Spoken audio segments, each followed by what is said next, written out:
Bismillahirrahmanirrahim. Assalamualaikum warahmatullahi wabarakatuh. Alhamdulillah, wassalatu wassalamu ala rasulillah wa ala alihi wa sahbihi wa mawalah, wa la hawla wa la quwwata illa billah. Subhanaka la ilma lana illa ma 'allamtana innaka antal alimul hakim. Allahumma 'allimna ma yanfa'una wanfa'na bima 'allamtana wa zidna ilma ya alim. Amma ba'd. Ikhwatal iman, kaum muslimin dan muslimat, hadirin hadirat, al-mustami'in wal mustami'at rahimakumullah. Alhamdulillah, puji dan syukur pada Allah Subhanahu wa taala atas nikmat yang sangat banyak yang Allah berikan kepada kita.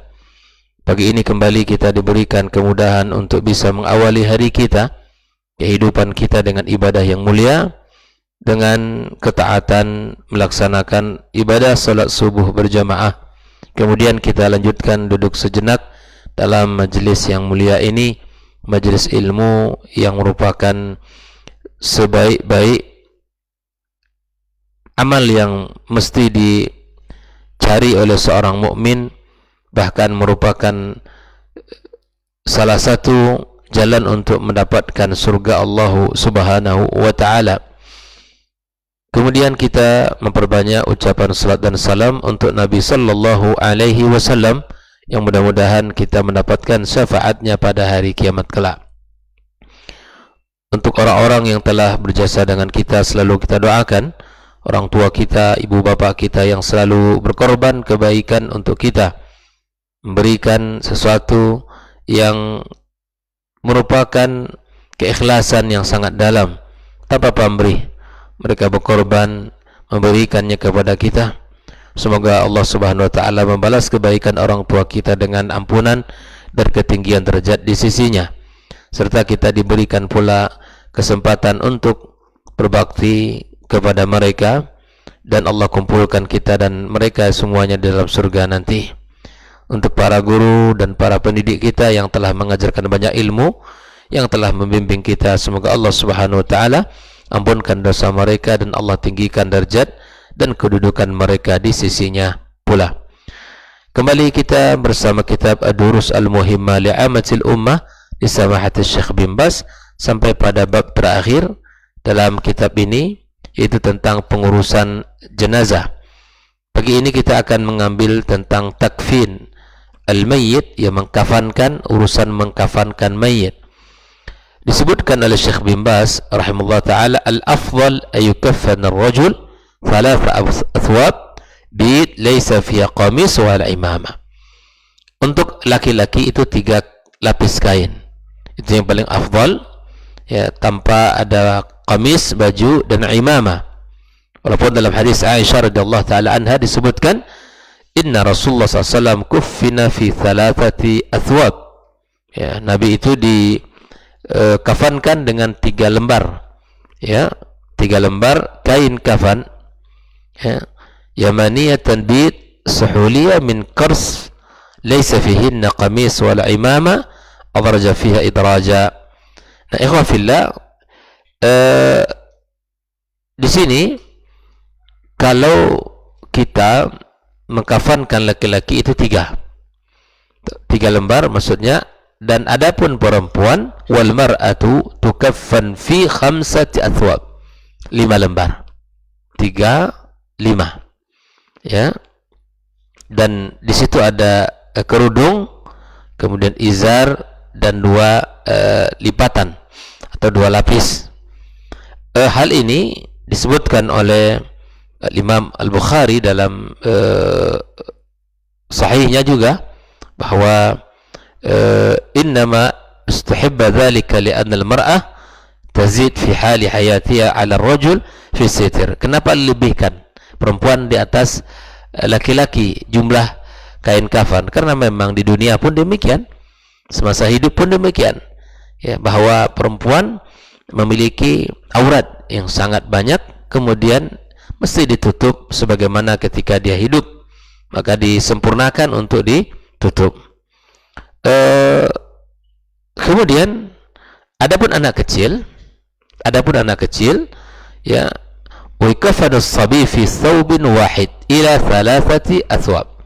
Boleh satu dan boleh sampai 3 anak kecil. Ya. Dan dikafankan anak perempuan, ya, anak kecil disebut qamis, disebut dengan baju, ya. Kemudian yang wajib sebetulnya fi haqqi al-jami', baik laki-laki dan perempuan atau anak kecil, wajibnya adalah satu lembar, ya, yastur jami'al mayit, yang menutup seluruh tubuh. Ini wajibnya. Tapi afdal bagi laki-laki berapa? 3. Bagi perempuan 5. Itu afdalnya. Ya. Maka itu ikhwah fillah rahimahullah. Adapun ketika mayit ini dalam kondisi muhrim, dalam keadaan berihram, ya, seperti umrah atau haji, misalnya mereka ini dalam keadaan umrah atau haji, maka mereka langsung dimandikan dan yuksal bima wassidr, dan dikafankan dengan kain ihram dia. Wal yughatti ra'sa wala wajha, tidak tutup kepala, juga tidak tutup wajah. Ya, ini wala yutayyab, juga tidak diwangikan.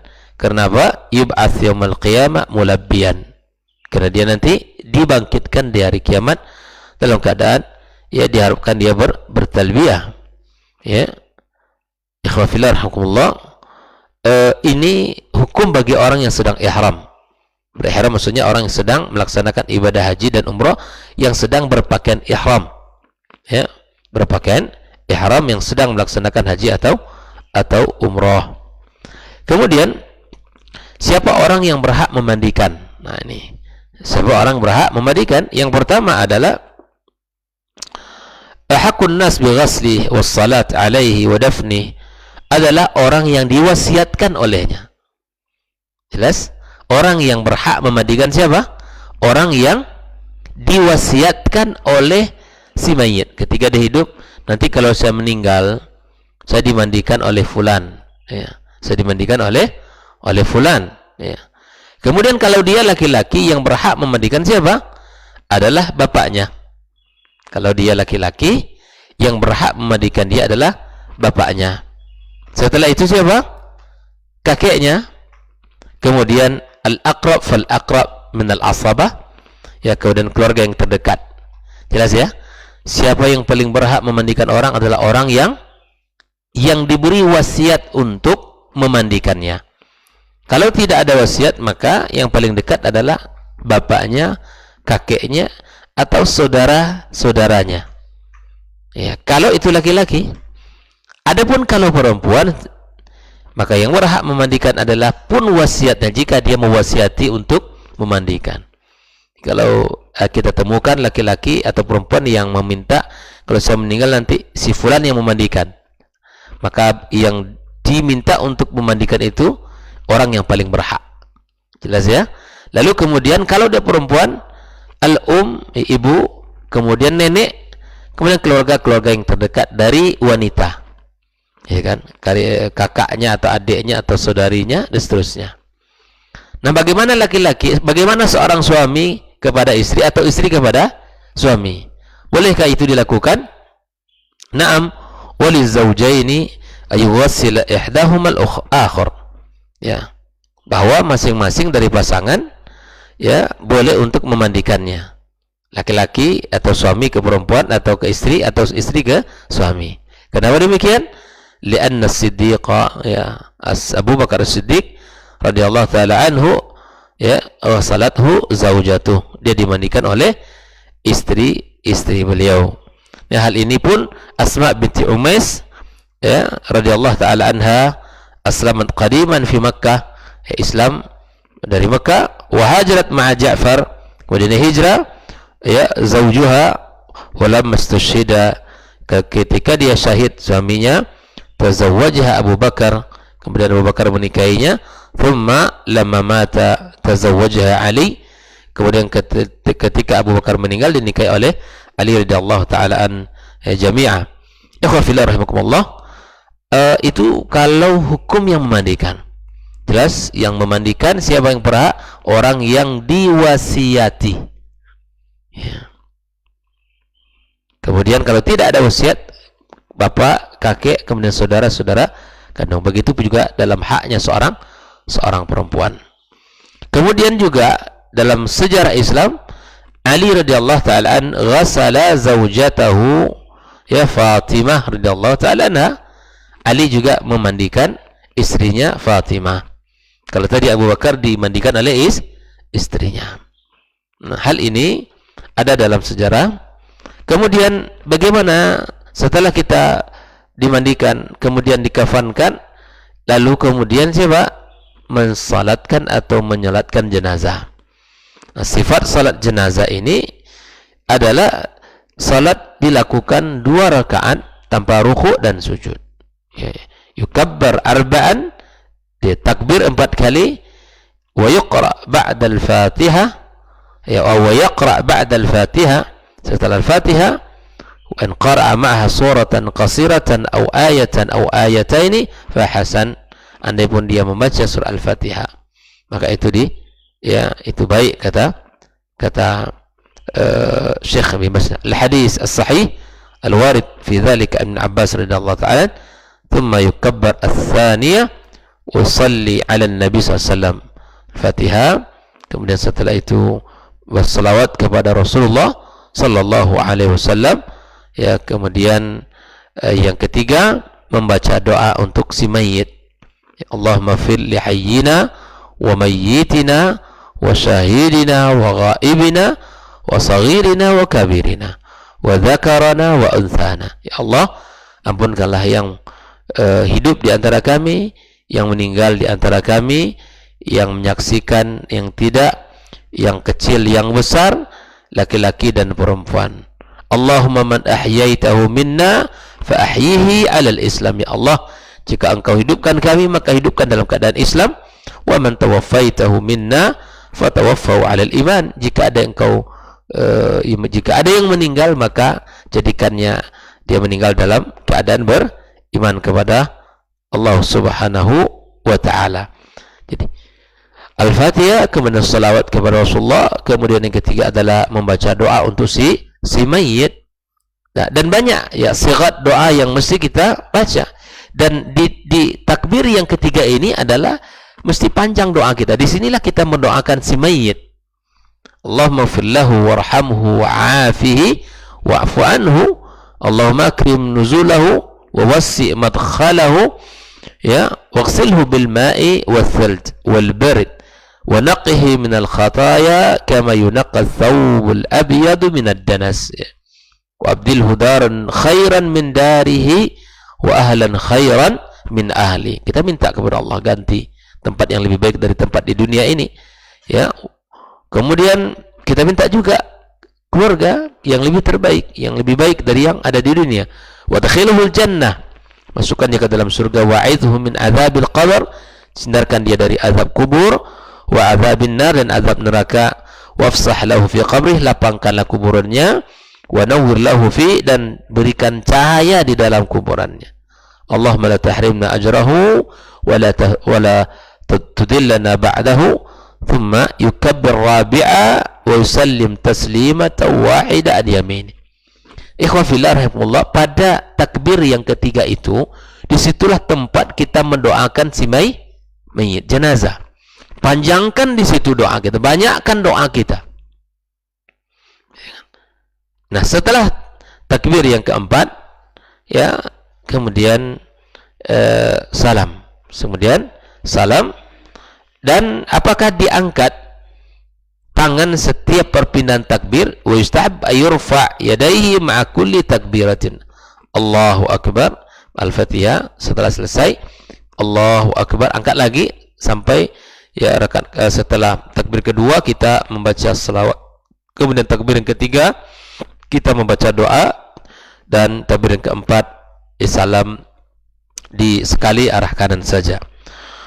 Nah, ikhwah fillah rahimahullah, wa idza kana al-mayyit imra'atan, kalau mayitnya perempuan, maka tentu sigat doanya berbeda, ya. Kalau tadi laki-laki Allahumma ighfir lahu, adapun perempuan Allahumma ighfir laha. Kalau mereka banyak, jenazahnya bukan 1, bukan 2, 3, 4, bahkan sampai 7, Berarti Allah maghfir lahum, warhamhum, wa'afihim, wa'fu anhum. Terus di situ kecil, dewasa, laki-laki, perempuan gimana?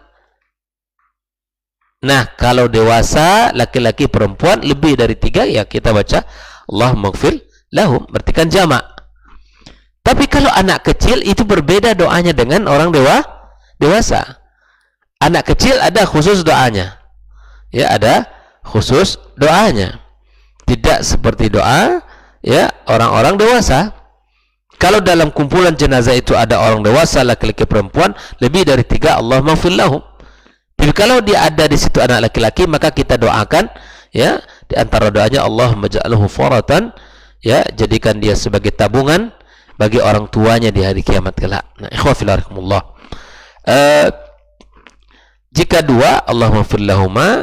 Jika lebih dari 2, maka Allah maghfir lahum. Nah, sekali lagi saya ulangi, kalau anak kecil fayuqalu badala du'a bihi bil maghfirah, kita ganti doa ampunan untuk anak, karena anak kecil belum berdosa, ya kan? Belum ada dia dosa. Allahumma ja'alhu faratan wa zukhran liwalidayhi, jadikan tabungan dan bagi orang tuanya, wa syafi'an mujaba, dan syafaat yang diberi, ya. Allahumma thaqil bihi mawazinahuma, ya Allah jadikan dengan ya meninggalnya anaknya ini sebagai pemberat dalam timbangan orang tuanya. Wa a'zim bihi ujurahuma, dan besarkan, agungkan ya pahala mereka berdua. Wa alhiqu bisalih salafil mu'minin, dan gabungkan dia dengan orang-orang mukmin terdahulu yang telah meninggal dunia. Waj'alhu fi kafalati Ibrahim wa qihi birahmatika adzabal jahim, jadikan dalam kafalah Ibrahim dan lindungi dia dengan rahmatmu azab neraka jahanam. Jadi berbeda ikhwah fillah, kalau anak kecil ada khusus doanya. Ya, berbeda laki-laki dewasa, perempuan dewasa, ya 1, 2 dan lebih dari itu. Itu harus sesuai dengan doanya. Was sunnah, ketika kita salat, di mana kita harus berdiri, ayakifal imam hidha'ar ra'sir rajul. Kalau laki-laki maka berdiri imam di arah kepala. Kalau perempuan di tengah daripada jenazah, ya kan? Wa yakuna ar-rajul mimma yalihi al-imam idza istama'at al-janaiz wal mar'ah mimma yalihi al-qibla wa in kana amam atfal qaddama as-sabi' 'ala al-mar'ah thumma al-mar'ah thumma at-tifla. Jadi laki-laki itu tetap didahulukan, kemudian perempuan. Jika seandainya ada laki-laki, anak orang dewasa laki-laki, kemudian anak laki-laki kecil, ya kan, dan perempuan, maka dahulukan dulu laki-laki dewasa, kemudian laki-laki kecil, kemudian perempuan. Begitu cara meletak, menyusunkan ya, si mayit yang ingin kita salatkan dalam masjid. Ya. Wa in kana ma'hum atfal qaddima as-sabi 'ala al-mar'ah. Ada anak-anak kecil yang ya, kemudian laki-laki, anak kecil meninggal, dahulukan anak kecil di depan. Laki-laki, kemudian anak-anak kecil, baru setelahnya perempuan ataupun anak kecil dari perempuan. Ini cara susunnya Pak Egi. Cara susunnya. Ikhwan fillah rahimakumullah, kemudian menguburkan si mayit setelah salat.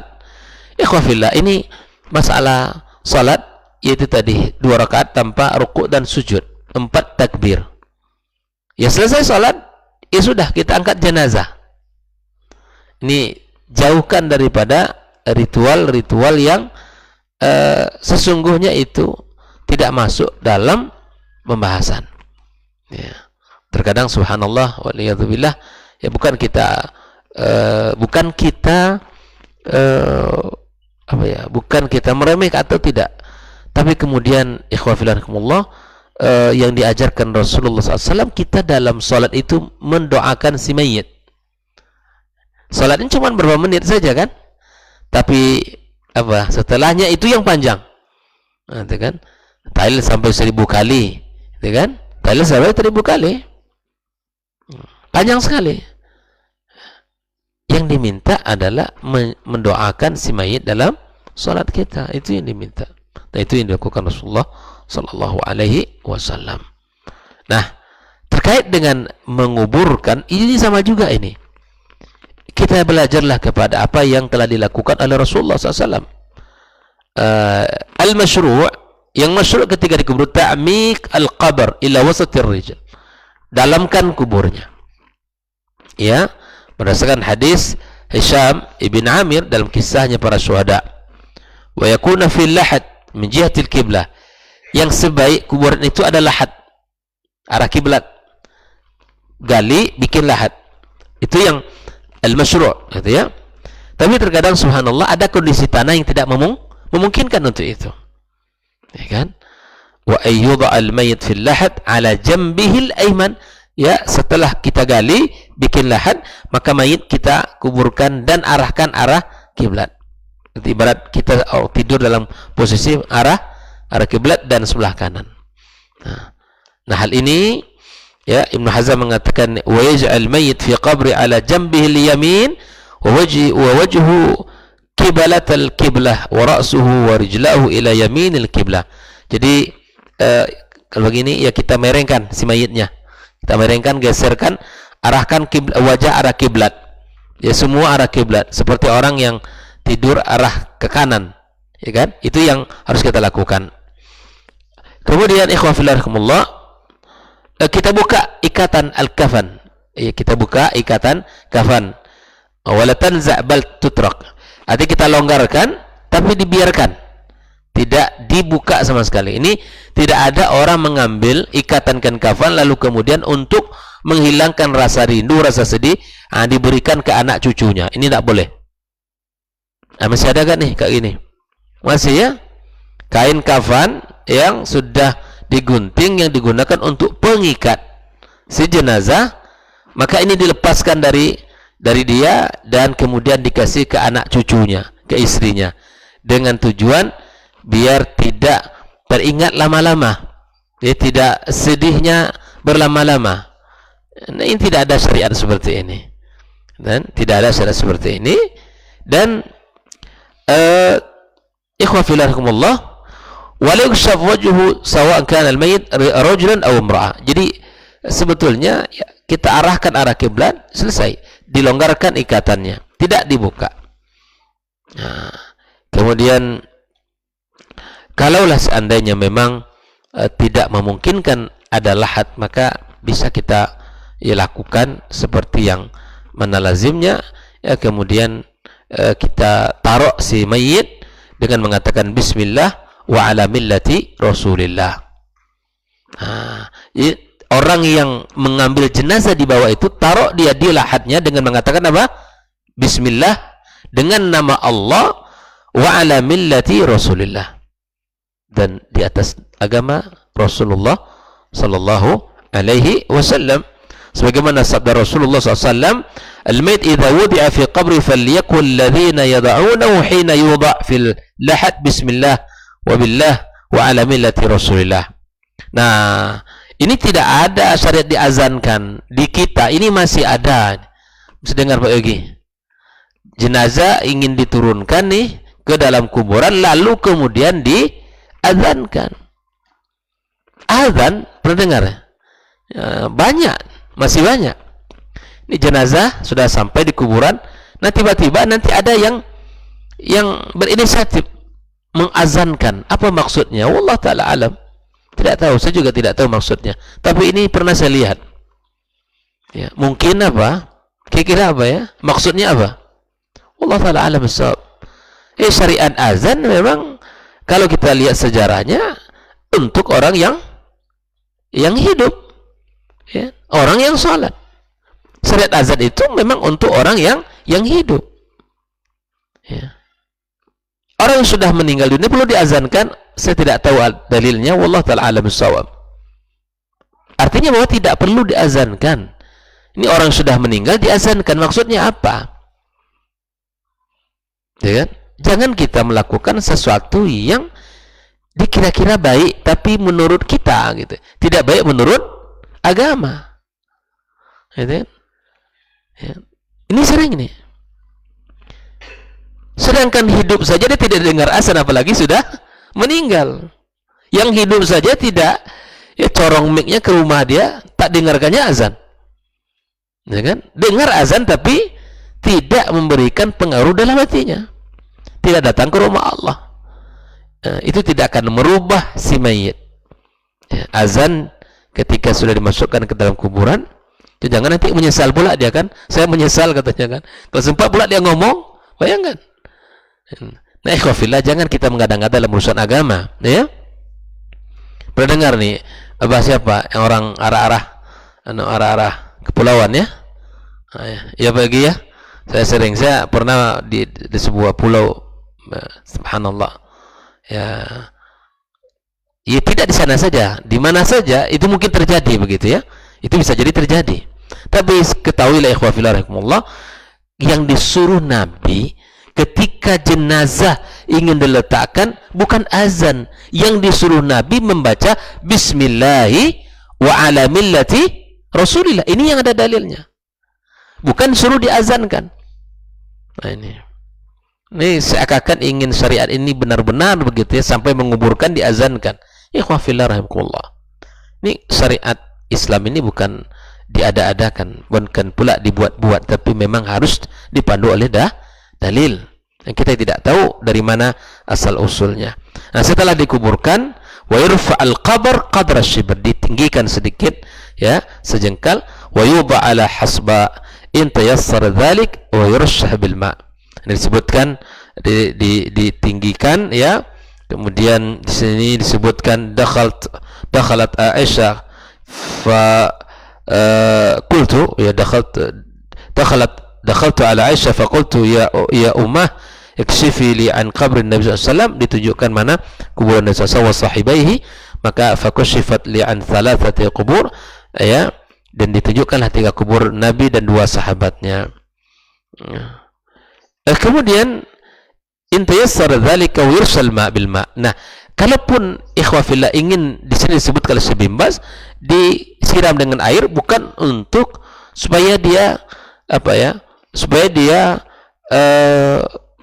selamat dari azab kubur, bukan, tapi di sini disebutkan rasul ma litamassak turab, agar tanah-tanah itu kuat, itu saja ya. Kalaupun warawa anna Nabi sallallahu alaihi wasallam rasya ala qabri ibnihi Ibrahim wa wada'a alaihi hasba. Hal ini dalam syarah sunnah wa fihi dha'af. Ini disebutkan oleh Al-Baghawi dan itu lemah. Wadi'a alama al-qabr kahajar wa ghairuh, ya, diletakkan di atas kubur batu atau yang lainnya, sunnah. Wa ghairuhu sunnah wa qad thabata Nabi sallallahu alaihi wasallam 'allama qabra Uthman ibn Mad'un bihajarin wa wada'ahu ala 'inda ra'si. Ya, ditaruh di atas kepalanya sebagai tanda ini kuburan. Ya. Ikhwafillah, jadi kisah di mana Nabi kisah di mana Nabi menyiram kubur anaknya Ibrahim dengan air, ya, itu adalah dhaif. Dhaif. Nah, artinya tidak perlu kita gunakan, tidak perlu kita lakukan. Ya, fihi dha'af. Ya, yang disunahkan adalah untuk di mana kita menguburkan, kemudian ditinggikan tanah, kemudian dikasih tanda. InsyaAllah kita lanjutkan pada pembahasan berikutnya tentang masih dalam pembahasan menguburkan ya, karena kalau kita lanjutkan akan panjang. InsyaAllah ta'ala akan kita sempurnakan pada pembahasan berikutnya. Wassallallahu ala nabiyyina Muhammadin wasallam, wa subhanakallahumma bihamdika asyhadu an la ilaha illa anta astaghfiruka wa atubu ilaik. Assalamualaikum warahmatullahi wabarakatuh. Dr. Dasman Yaya Ma'ali LCMA Hafizahullah, Dr. Helmi Basri LCMA Hafizahullah, Dr. Hidayatullah Ismail LCMA Hafizahullah.